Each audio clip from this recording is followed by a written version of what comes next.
Të gjitha veprimet, ndjenja, sjelljet tuaja, madje edhe aftësitë tuaja janë gjithmonë në përputhje me vetë imazhin tuaj. Me pak fjalë, ju do të veproni si personi që e konceptoni veten të jeni. Jo vetëm kjo, por ju fjalë për fjalë nuk mund të veproni ndryshe, pavarësisht nga të gjitha përpjekjet tuaja të vetëdijshme ose vullneti.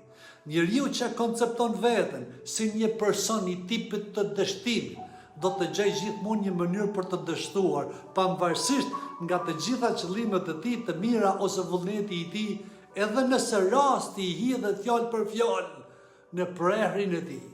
Personi që koncepton veten si viktimë e padrejtësisë që duhet të vuante, do të gjej pandryshim rrethanat për të verifikuar mendimet e tij. Imazhi për veten është një premisë, një bazë ose një themel mbi të cilin është ndërtuar i gjithë personaliteti juaj, sjellja juaj, madje edhe rrethanat tuaja. Pra, shikoni veten si njeri me vlera dhe filloni të silleni si të tillë, nëse dëshironi të ndryshoni rrethanat në jetën tuaj. Mirupafshim në videot e radhës.